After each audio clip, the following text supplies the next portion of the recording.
What is up, guys? Welcome back to the Hypnos channel. I'm here with one of my best friends, James Scott. I'm not going to say his last name so he doesn't get tracked down by everyone. But we are here to talk about a little bit of tennis, a little bit of UFC, and then a lot of football. Super excited to have him here. James, if you just want to introduce yourself, talk about maybe your favorite tennis player, favorite UFC fighter, and then favorite football team.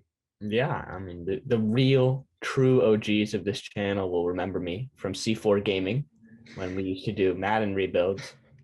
I We didn't know how to record them though. It took so No, I thought we posted one. the Anyway, Dolphins one. yes, I think that was Yeah, posted. Anyway, yeah, um, yeah. I've been on this channel for a while. I'm excited to make my return, even though it's kind of more whole city branded now. I'm sure we'll have a great time. It'll be fun. Oh, I'll answer your question. My favorite tennis player, has always been Nick Kyrgios since I was in like the fifth grade, which was what, like 2015, 2016 or something. So I've been super OG, even when he was actually like training hard and was promising. Um, I'm a Jets fan, so just it's hard. It's hard. So I don't really have a favorite player. I'm gonna be honest. If we have a winning season, I could probably have a favorite player. Until then, nobody's really good. Probably Elijah Favorite Moore. fighter? Favorite fighter, probably Anderson Silva, even though he's retired, he's not fighting anymore. He's the guy who I kind of watched who got me into the sport. Fair enough. Yeah, the Kyrgios love goes back far for James. I jumped in on the Kyrgios, I would say like 2019 for James's birthday, bought him a Nick Kyrgios backpack. Absolute stud. And a Um, shirt. And I he's got just my Nick Kyrgios and a shirt. shirt. He's Mm-hmm. he's just a gem. I love sending James the Kyrgios TikToks. Oh One yeah. TikTok, basically, Kyrgios is in Wimbledon, and it's like before this big match, and he plays FIFA until 6 a.m. Yeah. and he goes out and he gets smoked. Like he gets absolutely It's so funny. and He's he's like, like, yeah, I just get shelled. I'm out there just getting shelled and like I'm blinking and I'm seeing FIFA. FIFA players. It's so good. He is such a gem. But let's just jump right into what's going on in tennis. A lot of young American studs have been making a play in tennis. However, the biggest news is our favorite player, Nick Kyrgios, in the finals. James, you want to talk a little bit about how he's gone into the finals? Is this deserved? I believe he's the 40th ranked player on the tour. Is this kind of like an underdog story right now? Yeah, well, most definitely, obviously. While he's had kind of an easy draw, like if we're being 100% honest, it's still very impressive that he's gotten this far. Obviously, he had played Garin in the quarterfinals, who I believe is unranked as well, and he kind of just walked all over him in straight sets. Obviously, an impressive performance, but and then his real big test was going to be Nadal in the semifinals, who ended up retiring just because he felt he couldn't be competitive, whatever that means. He played a nice young American, I believe, in his round of 16. Yeah. Not, I don't know how to pronounce his name. I believe it's something like Nakishama. Nakash. Yeah. Yeah.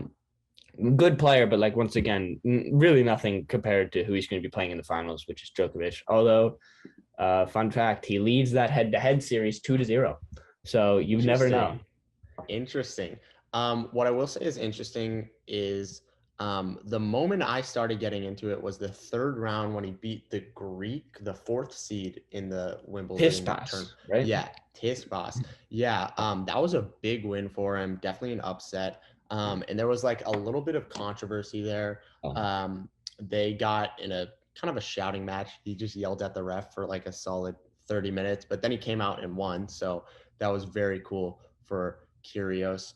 But he's definitely had an easier pass, but the Tispas victory was one to note. James, do you think he beats Djokovic, or is there just a little too much firepower there?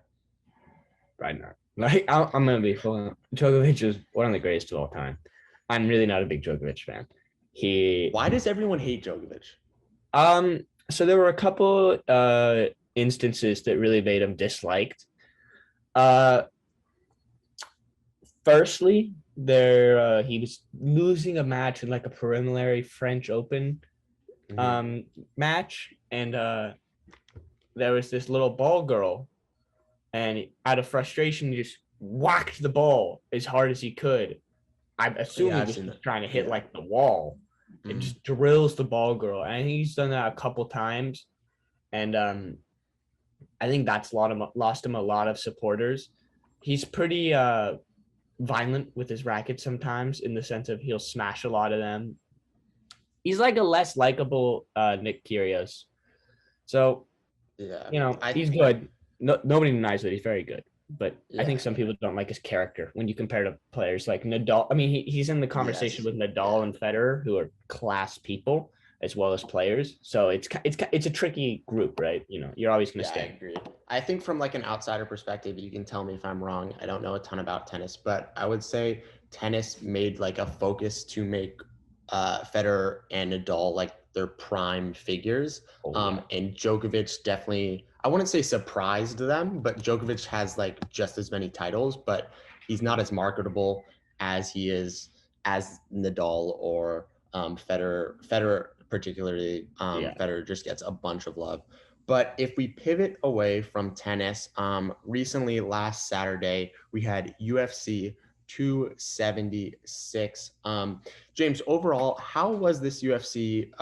Like, just how does it stack up compared to other UFCs? Entertaining, or was it a little bit dull? So this is like the big card of the summer in terms of what names are going to be on this card. Um, and in terms of like how I would describe it, if there was like one word for it, I would probably go with like kind of, is one sided two words? I think it's a hyphen. It would be Yeah, one it was. sided.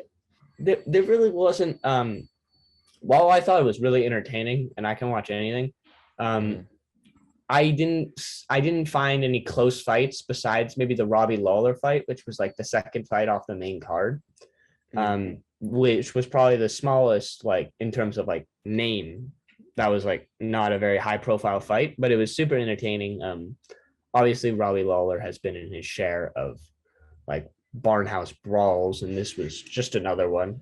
He ended up getting knocked out. He didn't win, but it was super entertaining fight to watch. Really back and forth, just up until he got caught, and Mm-hmm. that was the end of that. But if you just go through the main card, Sean O'Malley, eye poke, no contest, which was really controversial. He didn't really get his eye. I'm not sure what happened there, and he And was. a lot of people watched that for Sean O'Malley, right? Definitely a young star in coming up in Oh yeah, UFC, a huge following, right?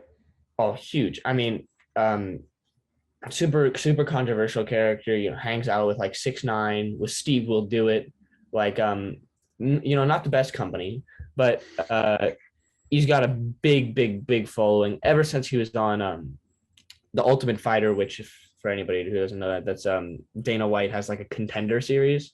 Imagine it's like the G League in the NBA being documented. Um, and that's where he made his big break. And he was super controversial there. Got a bunch of his clips went viral, and ever since then, I mean, he's been a huge pay per view star. I mean, he opened the main card on one of the biggest nights, and he's like never fought somebody in the top 10. Which that's not even a dig on him. Interesting. It's just kind of crazy that he's built such a big base without Yeah. having that experience. Yeah. So we kind of get to the title fight here, and the title fight got a lot of criticism. It was Israeli Adesanya versus Max Holloway, I believe, right? No, No, no. it was Israel Adesanya versus Jared Cannonier. Max Okay, Holloway was the first. Max Holloway. Okay. So we get into the fight, and Israeli wins, but there's a lot of criticism on just how kind of dull the fight was. Why was there criticism here, and like where's that criticism coming from? People just want to see knockouts, right? But that's not always how fights go, right? Yeah, so I think it's really tough in the sense of Israel Adesanya is the first real superstar the sport has seen since Conor McGregor, in the sense of he's bringing in these people who I really think don't watch any fighting, have never really tried fight like any form of martial art, and are just coming in to watch with like their girlfriend or their boys on a Mm, Saturday night. And the way Adesanya fights is really hard to appreciate if you haven't been watching it in a while, in the sense of how he uses his distance, his timing, how he's able to control the pace of a fight so he never gets tired. Whereas Conor McGregor had absolutely nothing to do with that. It was God kissed my left hand. I'm going to hit you with it as hard as I physically can, and you're going to fall. And that was really, really entertaining to watch. So when you have a fighter, probably the next fighter after that, with the only one who will ever have, I mean, really close amount of star power, the same type of people come back who are used to a very different style of fighting, which interesting. can, I think, is that's where all the controversy comes in. I mean, if you break it down, obviously, you know, anyone who's fighting these guys who look like animals, who weigh 185 pounds, like you're gonna win the way you want to win. And Adesanya has had his share of knockouts. It's not like he's this, boring guy, but the basically Adesanya won't take the fight to you. So Mm, it's not even really, that's just the way he fights. He can't. mm, He's really interesting. skinny. He's 6'4" and weighs 185 pounds. That's like, he's not going to be one to really put pressure on you if you want to take the fight to him. Yeah. He basically knocked out everybody like that. Mm. Are Adesanya and McGregor in the same weight class, or No, no? Adesanya is 185. McGregor maybe pushed up to like 170, I think, for the first Nate Diaz fight. But Interesting. yeah. Yeah. Yeah, I agree. I love, honestly, I don't watch a lot of UFC, but I enjoy watching Adesanya clips, especially like the one clip when he was fighting like underground and the bell rings and they go to a break, but Adesanya just like stands in the middle and just stares Oh at the other yeah, guy on the break. his K1 That's kick. when I was like, this guy is a legend. But if we turn away into our last UFC talking point, I get a text from James on Saturday to invest in Ian Gary cards. Oh Who shit. is Ian Gary, and Let me how know. did he do? So Ian Gary is this young 24-year-old. I believe he's American. Um, Is he let me really? check. Yeah, he is. He is. His nickname is the Future, and at least like when you watch so much fighting, you'll kind of like get bored and you'll rewatch these. Like I watched this one live, but you'll go back and you'll look at early fights, um, and you'll see like who do you think will grow, because that's something that's always just like super interesting in Yeah. all sports to watch. A young prospect develop, and after doing it for a while, there are a couple key factors that you kind of look for, besides just like a big knockout and stuff. And that for me is fluidity and control of distance, because it's such a rare trait to have at such a young age. Whereas you have a lot of these young guys who are pumped up on testosterone, not saying they do steroids, but they just got a lot of testosterone. They're 24 and they'll just try and kill you or slam you on the ground. And I thought the Ian Gary showed a bunch of maturity. He was super fluid. His strikes were really good. His ground game I thought was more than sufficient to be successful. Like I wouldn't say it's a necessary like weapon, but he Yeah. was really good on the ground. Threw off a much shorter and stubbier guy multiple times. We'll totally see on like what happens with him, but I just think he has all the pieces to be a champion. That's great. Yeah. So after the fight, I believe Conor McGregor came out. Ian Gary is Irish, and Conor McGregor is like a big fan now. Apparently, he wants him to like follow in his footsteps. But a very interesting fighter to keep an eye on. Good insight by James. I love this UFC segment. We will be having UFC segments on James and I's series. Let us know if you have any podcast names for us. Struggling to come up with podcast names. It's harder than you think. But we will have a UFC segment anytime there's a new fight. We'll break it down for you guys, and we will do the same with tennis. But the main facet of what I want this podcast to be is football. Me and James, we both love football, and um, we both enjoy free agency. So if we kind of get into what has happened in free agency, we can start at the top, James. Big trade for Devontae Adams, heads from the Packers to the Raiders. Then the Raiders give him a 5-year, $141 million contract. So we start our first segment, overpay or underpay for Devontae Adams, considering the package of picks they had to give up and the Yeah. contract they had to give him. So football's a weird sport, right? Like you got to bargain your future at some point if you want to make a run. They had that connection to get Devontae Adams back to Las Vegas with Derek Carr, and to Mm-hmm. get they just weren't they didn't have it at receiver. I mean, Hunter Renfrow, great player. They got a lot of great guys who were really, I mean, like I felt like kind of overperformed, but they just didn't have anybody like Devontae Adams. And with him, this completely transforms their offense. Now, while their offensive line is a little bit lackluster, this is scary. You have Waller, who is just complete. It's possible total mismatch, and Devontae Adams on the same team. That's scary. I don't know if it's worth the price. To be honest, I think it probably is because it takes you from a fringe playoff team to a borderline like conference contender. Like, so I would say this is just about right. I don't know if I can say overpay or underpay. Obviously, I mean, this is a massive package, one of the biggest ones we've ever seen given up for a receiver. But can you blame them when you see like how much their team's improved? I agree. I think it's just about right. Like you said, I think uh, Adams, Waller are both, they should be number one targets in any offense. Now you Yeah. have two of them, and then you have Hunter Renfrow out of the slot, who's put Mhm. together a quiet 1,000-yard season last year.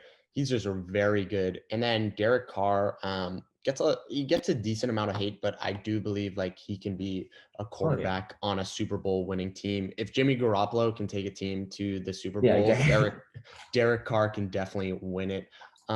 I will say, like you said, the offensive line and the running back position are question marks. Josh Jacobs just hasn't really got it going for the Raiders. The line is questionable. Alex Leatherwood, the first round pick last year, Horrible. just didn't play up to expectations. Definitely a reach. How far do you see the Raiders going after this signing? I think they could be conference championships. I think Wow. Josh Jacobs needs to stop having so many children and maybe get in the training room. Um, if he can get rolling, this offense is terrifying. Like really is terrifying. One of the best in the league. With their defense, I think they made big signings like Casey Hayward and stuff. Like these are Yeah. nice players who like they are really building a team together. I think they could go to the conference finals. I think they could go pretty far. I don't see them winning the Super Bowl, especially with like the new kind of powerhouse teams we have in the league. But I like this is a good team. This is a very good football team. I agree. I think they win a playoff game. I don't see Yeah, them going by too much. I will say what this reminds me of when you mentioned Josh Jacobs is you look at the Khalil Mack trade and you look at the players they drafted with the picks they got from Khalil Mack. The two headliners are Jonathan Abrams, the safety from Mississippi State, who has been just bad, like a bad to average. He's not a first round pick. And Josh Jacobs, who's been a quality running back at times, but hasn't lived up to the first round billing. yeah. That trade was just an absolute disaster. I think I don't know what John Gruden or Mike Mayock were doing. They both don't have jobs anymore. And I Yeah. think that is one of the main reasons. Yeah, I mean that's just terrible. I mean, Khalil Mack, who's in one of the hardest positions in football, like the most expensive edge rusher, you give him up. He was, I think, at that point he was like one of the best edge rushers in the league, like Oh, probably, like debatably probably the the best. best. Yeah. I would, yeah. And So he's been quietly stellar for the Bears too. yeah, he's a good player, He but hasn't put up worldly numbers because like they have no one, like they can just send they're two fucking offensive trash. linemen. He doesn't have any help behind him besides Roquan Smith. But um that trade was just dumb. He was like 27 or something at the time Yeah, too. What are it you doesn't make doing? sense.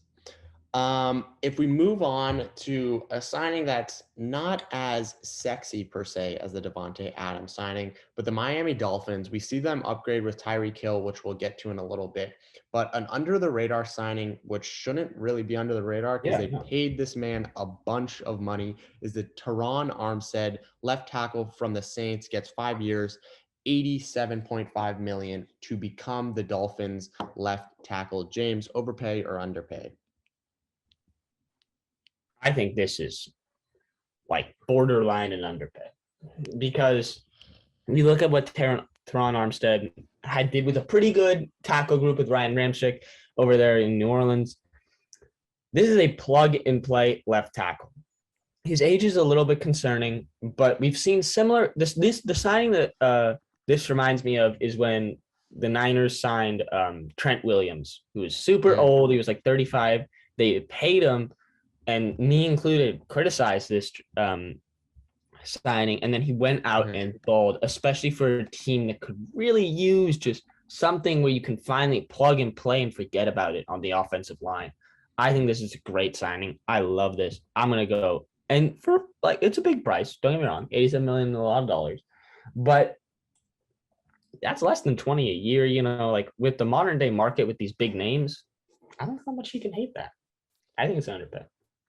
Give me Overpay wildly. I understand what James is saying, but you look at it, he missed 9 games last year because of an elbow and a knee injury at age 30. What does a 35-year-old Teron Armstead look like? I don't think he looks good at all. I think the contract, obviously, it's a left tackle position. You can expect this, but I still think it's an overpay because of the injury concerns, needed surgery during the offseason. Especially considering the Dolphins have invested a lot of draft capital into the tackle position. You look at Austin Jackson from USC, a first round pick, I believe 2 years ago, a couple other draft picks they invested that haven't panned out. So they're really just focusing a lot of money on the tackle positions, which are insanely crucial. Don't get me wrong, but I don't think 90 million for a potentially over the hill tackle with injury concerns is the right move at all. Give me overpay here. If we move on, James seems a little disgruntled. I'll get over it. All right. If we move on, really quickly, let's touch on Chris Godwin. Stays with the Buccaneers, 3 years, 60 million, quality receiver. There are injury concerns though. James, overpay or underpay for Chris Godwin? So a super tricky one, obviously, because Chris Godwin, towards the end of the season, you know, he became the guy. He kind of beat out Mike Evans. He kind of beat out Antonio Brown. Rest in peace. But and he was really, really commanding. Obviously, he had drop issues. And now this big ACL tear, which I believe was an ACL tear. He's tore some in his knee. Sucks. It came like this is one of those where it really feels like it's scripted. I don't think that speed was ever a massive part of his game.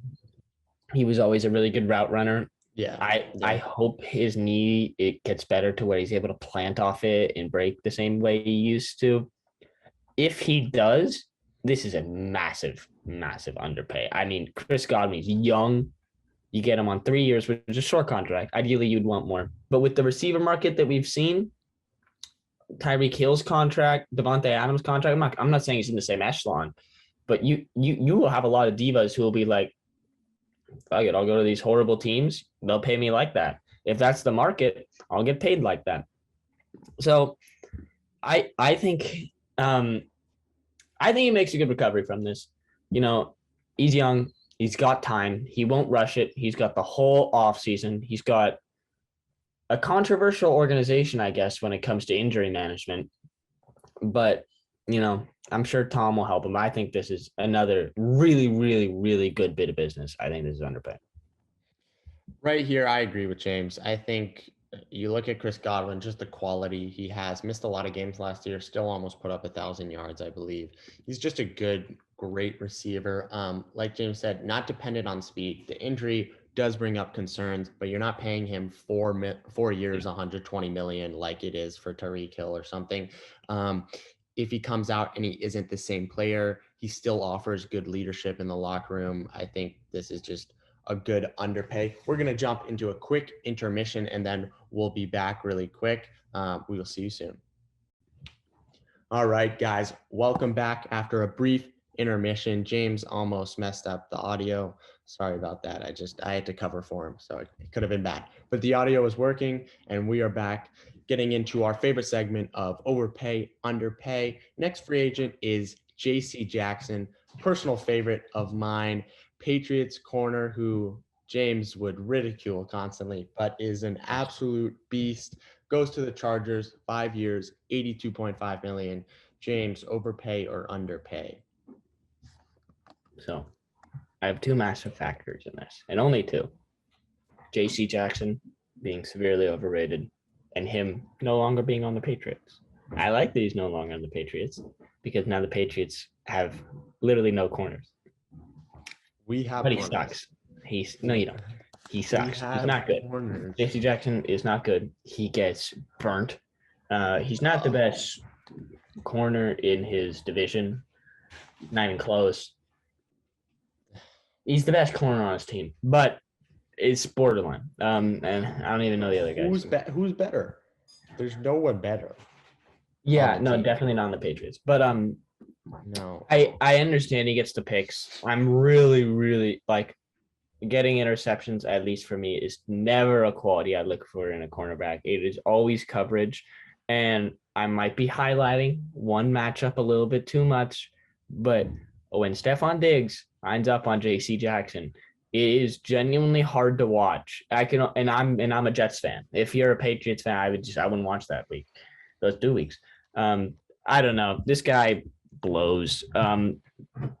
He's a good system player. Then you throw him in there on coverage downs, but this is a total overpay.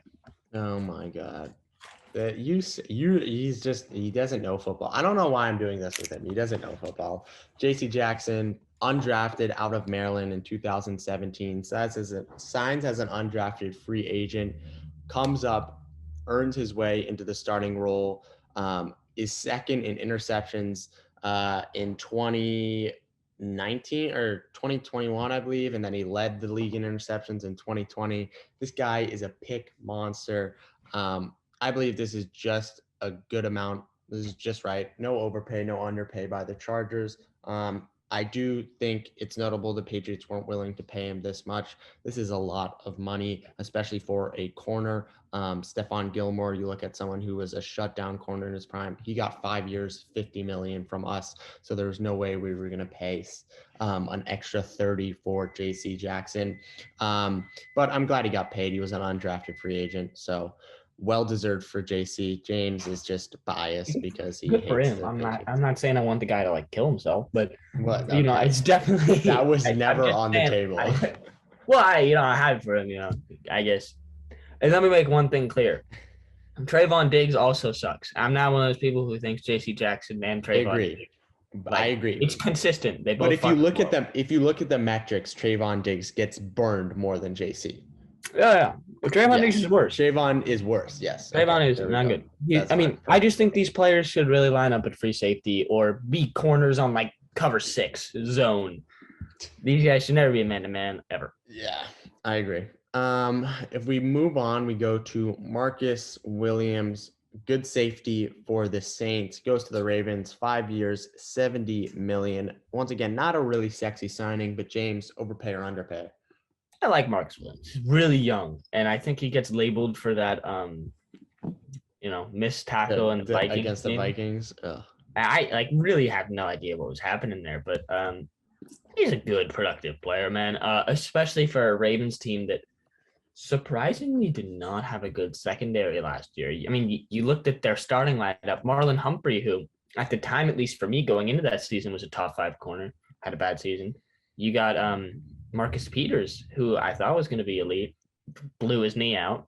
Yeah, they got and now you don't have any depth at corner, and or any secondary position. So I really like this signing. They have some solid safeties. Deshaun Elliott's a good player. I'm guessing he'll move over to strong safety, or they'll figure it out. When you have good players, you'll get them on the field. But I mean, they drafted Kyle Hamilton too. So they also drafted Kyle Hamilton. Great point. It's just. This is really a plethora of I think they might be overcompensating here a little bit, but this seems, and especially for kind of the price you get him at, while safety, you really shouldn't be paying that much. He's really young. I think the age here needs to be highlighted. I believe he's 25. So actually, let me look that up. But I like the length of the contract. Yeah. I do think it's an overpay though. If you're paying him $14 million a year, you already have when He's Marlon 25. Humphreys comes back and Marcus Peters comes back from injuries, I think obviously injuries can change a player. I think they'll both still be great corners. And then you have Kyle Hamilton, who will obviously be like a chess piece. He'll move around, but I do expect them to get snaps at safety. I Yeah. don't think they needed to do this. Good player, like James said. I think is an overpay. I don't think you need to spend 70 million on another safety if you're the Ravens. Yeah. Yeah. I put my one in here just right. I think what they're going for is they're really trying to bulk up here. They've got a plethora of old defensive players, like not Ed Reed, the guy who played for the Seahawks. What's his name? A big Uh, controversy. You know what I'm talking about? He played safety for them. for the Seahawks? He played for the Seahawks. Yes, No. I, with Richard Sherman. He was in the Legion of Boom. oh, Cam Chancellor? Uh, Earl Thomas. Earl Thomas, who is, Boom. I mean, Yeah. obviously so much controversy, but he was a really good player. Yeah. So I think they're maybe trying to overcompensate here a little bit, but I like them kind of relieving some pressure off Lamar. I mean, they are a run first team. You need to have a good defense on this so you can control the clock. So I think it's just about right. I think if you look at it from if you take away the Baltimore Ravens, I think it's an overpay. But I think if you look at what they're trying to do, I think it's just right. Yeah. I think if you're paying someone 14 million a year, like what kind of money, what kind of players can you get for that? You can get like you could have gotten Brandon Sharif, as we'll talk about, the Yes, Washington's I would. guard. Yeah. You could have got so many more players. But if we move on into another player is the Kansas City Chiefs. They franchise tag Orlando Brown, couldn't agree to a long-term deal with him. This is kind of like the revamping of the offensive line once again. They made a Ted Karras signing, I believe, which was really good for them, but they retain Orlando Brown. Do you like this deal for the Chiefs? I don't think it can be an overpay or underpay just because the franchise tag means you pay them 1 year of the top five. If you don't know what the franchise tag means, it means the top five players in your position, their average salary is what you receive. So they do that. And I believe Orlando Brown is like a top 10 left tackle. So I'm fine with that. Yeah, and I think he went for a first round pick. Yeah. Yeah. Yeah. Uh, I think it's a good bit of business for both of them. I mean, as long as the Ravens make it an emphasis to reinvest in this offensive line, I think it's a good bit of business for both of them. Obviously, Ravens had really good offensive line like 2-3 years ago. Since then, it's kind of a lot of older players have kind of moved on. But yeah, as long as it's reinvested, I think you get a first round pick for a guy that didn't even really want to be there. I agree. How mad can you be? I agree. Moving on. Chandler Jones. He goes from the Cardinals to the Raiders, 3 years, 51 million. James, overpay or underpay for Chandler Jones? Is an overpay. Chandler Jones is past prime. He was total animal. So many injury concerns, lack of production in recent years. I mean, this reminds me of like the JJ Watt signing last year, where it's kind of like it's a cool name, but for how much money he's getting, I mean, 50 over 3 for a player who's like 33 years old. I know he can still be productive, especially at the edge rusher position, but he's lost his speed that once made him elite. I think his strength is still there. His mental still there, but I don't know. I see him getting like 6 sacks, maybe 7 on a good season, and I just don't think that's worth the money. Give me underpay here. Last season gets 10.5 sacks for the Cardinals. A team, and he only played 15 games. The injury concerns are there. Only played 5 games 2 years ago. But if you can get 15 and a half sacks or 10 and a half sacks in 15 games, I think you deserve to be paid. I like it. That's all he does. He sacks, and he's really good at it. If you look down the numbers, just in the years, he goes 10 and a half sacks, 1 sack because he was injured, then 13, 17, 11, 12 and a half. And then it gets into his rookie years where he had like 6 and 6. So I love it for the Raiders looking to bring some muscle off the edge. It is a lot of money, but I think it's an underpay. Next, I think this one, James and I are both going to agree with. Von Miller goes to the Buffalo Bills for 6 years, 120 million. James, overpay, underpay. Jesus Christ. He's like, I think he's 33 as well. He's 33 on a 6-year deal. Oh my So, God. this is one of those deals where like you're not expecting to get the player that you're signed at the end of this contract, which in general I think are really stupid contracts, especially when you're getting paid as much as Von Miller. Von Miller was really good on the Rams. He was really good on the Broncos. There's no doubt there's still a really solid player in him. And it's a position that the Bills really lack. But no, not on a 6-year deal. For how much? For what, 120 million? Absolutely not. This is an overpay. I think it'll be good this year. Like, I think they'll love this signing for the next 3 years. And I think they'll hate it. They'll hate it for the 3 after that because they've got all this dead cap. It's horrible. I don't even think they'll love it for the first 3 years. You look at the stats, right? Played 15 game or played 8 games this past season. Or 15. He played 8 for the Rams, 7 for the Broncos. My bad. He gets 9.5 sacks, so he has less sacks than Chandler Jones. But you can't really compare that. What does he do in the tackle area? Had 27 solo tackles. Chandler Jones 27 solo tackles. And then he missed 2020. He missed 2019 because of injury. And then he played 2018 and he had 14.5 sacks, but that was 4 years ago when he was 29. He's 33 right now.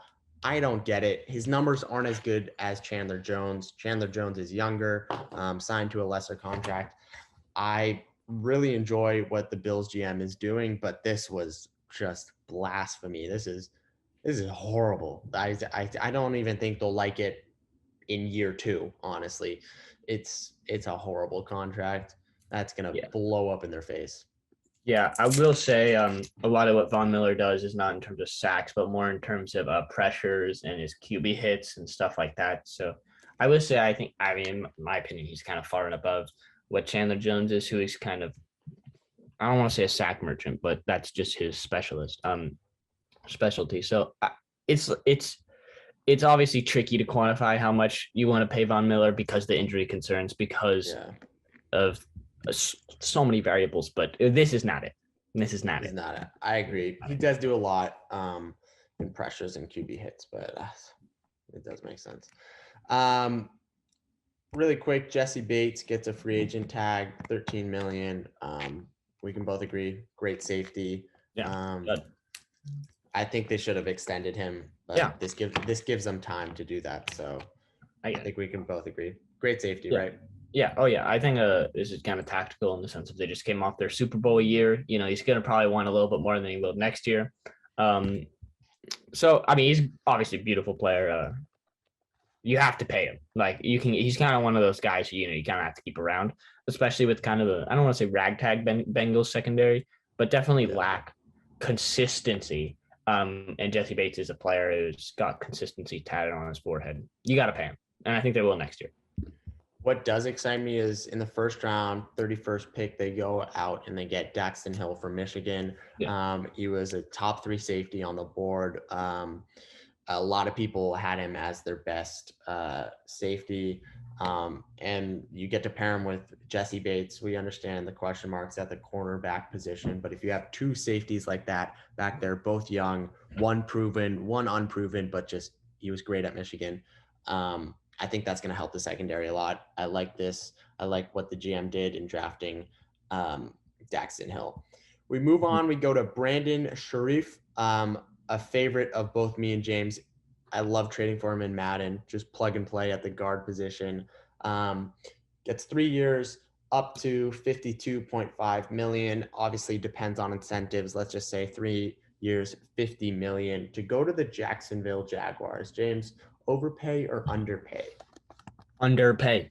He's young. He's not super young, but for the offensive line position, he's more than young enough. He's a great player, and especially for the team. I mean, Trevor Lawrence really struggled last year.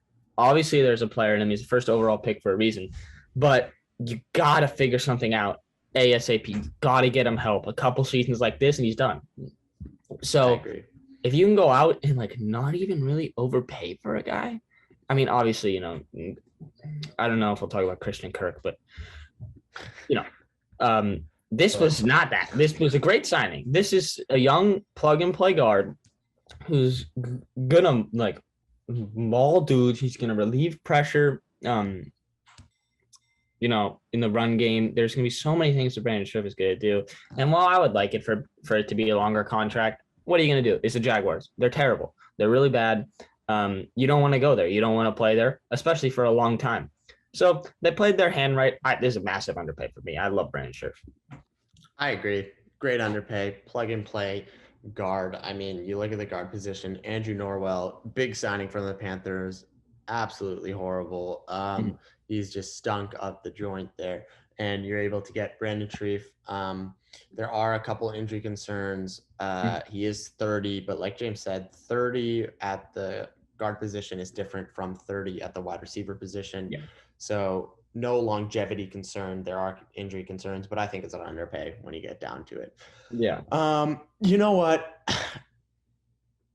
Christian Kirk wasn't on the list, but I like what James is going. Let's talk about this Christian Kirk contract. I think everyone was kind of surprised. 4 years, $72 million. Like we said, the guaranteed money is also important. We haven't talked about that a lot, but unlike baseball and like hockey, not all the money is guaranteed, but you look at Christian Kirk gets 37 million fully guaranteed at signing, which is a bunch of money. 4 years, 72 million. James, what is happening? I don't even have to ask you overpay, underpay. It's an overpay. End of discussion. Yeah. What is the thought process for the Jaguars here? Well, correct me if I'm wrong. I don't think it's that much guaranteed money. Yeah, it's 37 million guaranteed, which is it's a decent amount. Yeah, it's definitely you don't like that, but yeah, it's a decent amount. But you can get out of the guaranteed money after 2 years, like. Yeah, you can sneak out of this contract, and I think that's what they were looking for. So I will say, it's obviously an overpay, but this looks worse when you talk about just the contract. When you actually get into the details of it, it's not the worst thing ever. It's not good, but it's not that bad. I will say if they cut him after year 2, they have 12 million in dead money and then 17 million in dead money. So I think we're wrong. This is the dead money would be insane. I thought the dead cap was like 10 and 5. No, the dead cap oh, wait, no. Oh, that's pre-June. Okay. They could do like some maneuvering like post-June kind of deal. Yeah, okay. They get out of it 10 and 5. James is right. Never mind. But still, you don't like losing 10 million a year. Like, that's not fun. Especially for a player who's just really not worth the risk. I'm sorry, but Christian Kirk is a fine receiver. He's a pretty good deep threat. He's young, I guess. But no, he's not worth that amount of risk, especially if he sucks after year 1. Like, we're making this whole thing about, maybe he'll be productive for 2 years. What if he blows after year 1? You are fucked. I mean, so royally. You're looking at 30, 10, and 5. That's like franchise staining. You're in big trouble. This is really like a one hand on the Bible, one hand on like the sign the contract. You got to be praying that this guy goes to the gym all offseason, figures something, at least gets like 800 yards, keep him on the team. I agree. I don't get it. After the first year, his next 3 years, he accounts for 22 million against the cap. He's going to account for 10% of the Jaguars cap. He's 5'11", and look, I'm also 5'11", maybe 5'10", depends on what shoes I'm wearing. But I'm not naive. 5'11" it's pretty small. 200 pounds. He's never broken 1,000 yards. He had 600 yards his first year, 700 the next, 600 the next, and then this year he had 980. So he was close to 1,000 yards, granted, but like it wasn't that big of his jump from his other numbers. It wasn't like he had a breakout year in his last contract. There's a reason the Cardinals didn't re-sign him. Oh, it doesn't make any sense. Never had more than 6 touchdown receptions. I don't get it. Puzzling behavior. So puzzling. Let's move on to another the sexiest position in football is wide receiver. Let's keep talking about it. Allen Robinson goes from the Bears to the Rams. 3 years, 46.5 million. James, this is a little bit controversial here because of how good Allen Robinson was and then the absolute stinker he had last year for the Bears. You can say what you want about the question marks at quarterback, the offense he was placed in, Justin Fields not developing as quickly, him not being able to run the kind of routes he needed. But you look at it, at the end of the day, he had 400 yards for the Bears last year, which is horrendous. James, overpay, underpay for Allen Robinson. So, obviously, I completely agree with Luke. Like, you can blame a lot of things. Yeah. When you're a player like Allen Robinson you're franchise tagged, right? Like, this is your big money year. You're about to get, that final contract to really send your career off, get your vacation home and everything, and you stink the bed with 400 yards. There's not a lot of things you can blame. That being said, he is an exceptional player. He is a really rare receiver in the sense of he can separate and he'll just dunk on you. So I love Allen Robinson. I don't know what happened this year. I'm going to be honest. He's been able to deal with horrible quarterback play literally his entire career. Yeah. I think that'll be refreshing with the Rams. He obviously is not the number one guy over there like he was in those years where his quarterback was just dog water. But it's going to be it's going to be not something he's used to in the sense of you'll get less balls, but he'll get service instead of volume, if that makes sense. Like, he's going to get better throws. Yeah, I don't know. I'll actually go underpaid just because of his history. I mean, this was a guy who didn't go under 1,000 yards for a really long time. Tons of touchdowns, even with bad quarterbacks and stagnant offenses. Yeah. I like underpay here. It's a bad season. I think this is a great buy low. 3 years, so worst case worst, you cut him after 2 and you're fine. Rams need to make plays. Like, they're in a little bit of cap trouble, so obviously they can't sign the massive names. They have to take a little bit of risk. I think Allen Robinson is a perfect example of that. I agree with James. I love it. I think you'll find most of the time me and James's football knowledge matches up when it doesn't come to the Jets or the Patriots. You look at it, he had back-to-back 1,000-yard seasons, 2019, 2020, throws in an absolute stinker for 400 yards and 1 touchdown. A lot of people like to say injury concerns. I don't think there are any injury concerns. Like, the ACL injury did cost him his 2017 season, but he's been absolutely perfect after that. Had 1,000 yards with Blake Bortles as his quarterback. He actually had 14 touchdowns with Blake Bortles too. So you kind of look around and you say, he's 28. He's played 8 years. He comes from Penn State, which is an underrated wide receiver university. I think it's an underpay. Goes to the Rams where he'll be utilized by Sean McVay. It depends how up to date he gets with the playbook, which could be a question mark there. But I like this for Allen Robinson. It's an underpay for the Rams as well. Let's get into our final free agency deep dive player for the NFL. I want to talk about Mike Williams, but I don't really think he should be our final person. Let's go into Tyreek Hill.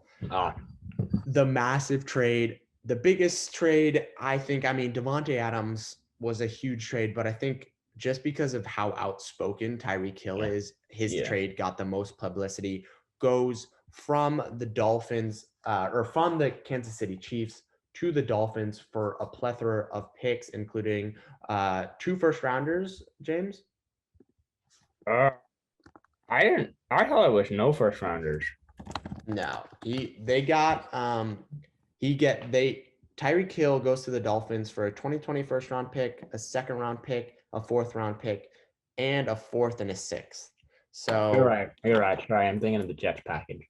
yeah, so One first round pick. a first and a second, two fourths and a sixth for Tyreek Hill, which is a haul. And then he gets paid. He gets 4 million, 4 years, 120 million. James, overpay or underpay for Tyreek Hill, considering the package they had to give up for him as well. Yeah, obviously this is like Luke said, he was so outspoken. And I also think this was just kind of more of a shocking one in the sense of like, Yeah. it seemed like he was in the perfect system for him. No one really saw it coming. Yeah. There were like a bunch of receivers who like shouldn't demand it. Like Devontae Adams, like the poor guy has been the only receiver on that team. And while he has Aaron Rodgers, who's an awesome quarterback, like you get him kind of wanting to have a fresh start. Yeah. Nobody really, at least got me like Tyreek Hill wanting to have a fresh start. I mean, the Chiefs took a chance on him, really developed him, stuck with him through a lot of controversy and stuff. Like, I don't know.